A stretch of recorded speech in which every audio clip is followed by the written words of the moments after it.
How's it going? My name's Jared, and this is my 2020 Toyota Tacoma TRD Off-Road, and today I'm going to be showing you how to install a differential breather.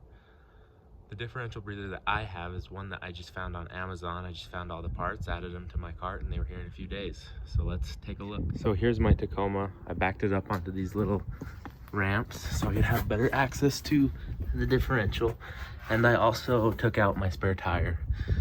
So there's the stock differential breather. I guess it's just a little one-way valve. It will let the differential equalize when it goes up in elevation, but I've heard that it can fail and that ultimately it can let water into your differential if it's ever submerged. And everybody knows that water in your differential is not good. So what I got is some 1/4 inch fuel line hose, 6 feet. And then this is actually a genuine Toyota part that I got off of Amazon. And it's just a little hose nipple that threads into where your stock differential breather is. And then this is just a Dorman differential breather. It's like the one that I have stock on my Tacoma, but this way I can hook it onto the hose and route it somewhere. Usually people route it behind the tail light, so I might see how that goes, or I might put it in my gas cap. I'm not sure yet. I guess we'll have to see what location works best. So to take off the stock differential breather, I just have a 14mm end wrench, and I'm just gonna twist it off like this. Sadly, I don't have any ratcheting end wrenches. That would make it a lot nicer. So I got the stock differential breather off pretty easy. Nothing really too fancy. As you can see, after 2 years of Utah winters, it's kind of got some corrosion built up on it. And usually in the winter I try to wash my truck at least once a week, squirting off the undercarriage, like looking under there and making sure I squirt everything really good. For the top of the differential, I just wiped off around that little hole. I don't want any dirt to fall in there. So now we're ready to put on the extended differential breather. So here's the hose bib, and I just put a little bit of anti-seize on the threads. I'm just gonna thread it in there. And this one is actually a 12mm. And I'm just gonna twist it on. So I was able to tighten it down just as far as the stock differential breather was.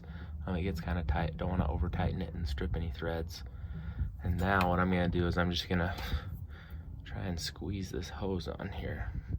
So I was able to get the hose onto that hose nipple, and I was able to, well, I actually had to pull it off, and I put some WD-40 on my finger, just a little bit, and rubbed it onto that nipple, and then the hose slid on fairly easily, but as you can see, the WD-40 didn't make it like super slippery. I'm pulling on this pretty hard and it's not coming off. So I just went ahead and I put the breather on this other end, and I just did the same thing, put some WD-40 on my finger and just rubbed it on the breather nipple, and I was able to push that hose on there. So I got about 6 feet here. I'm gonna see if I can route it up here, or maybe I'm just gonna take some zip ties and zip tie it somewhere. I just want to leave a little bit of slack in it, so that way if I'm ever off-roading and the axle is flexing around, it's not gonna like pull on it or anything like that. So I'll look at this and maybe see where I can route this hose to. So I was able to route the hose up to behind the tail light, and I just followed it along this wiring harness here, putting zip ties every so often. And I made sure not to make those zip ties super tight, just because they are on those wires, but they're tight enough to hold it in place. And I left quite a bit of slack right here, just in case I get in a off-road situation where maybe that hose needs to travel down a little bit. And then I routed it up through that hole right there. Another zip tie. Luckily, there was a good place to zip tie the hose behind the tail light. There's those two little holes, and I kind of made it snake around just so that way, you know, it's holding onto it good and it kind of follows where those holes are. And that's the end, the little breather. So I've been able to route that all the way up to behind here, just in case I do get in a situation where my differential does get underwater. I don't want that water getting inside it. All right, everybody, so that is the video for you today. Let me know what you think.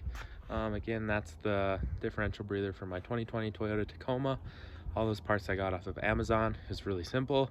Anyone can do this. I'm thinking that maybe I will switch out those zip ties for something else. I'm just worried about maybe those zip ties corroding and maybe breaking and falling off. I wouldn't want that hose bouncing around there or maybe potentially coming out.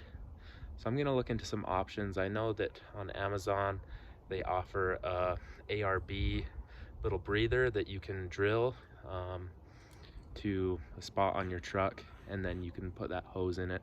So I might think about ordering that. Probably order it tonight, actually. Seems like a safer option. Just that way it doesn't come undone. Feel free to roast me in the comments just about how I used zip ties, how I didn't have ratcheting wrenches, but you know, this is my version. I'm happy with it for now, and obviously I'm going to improve it. So yeah, thanks for watching.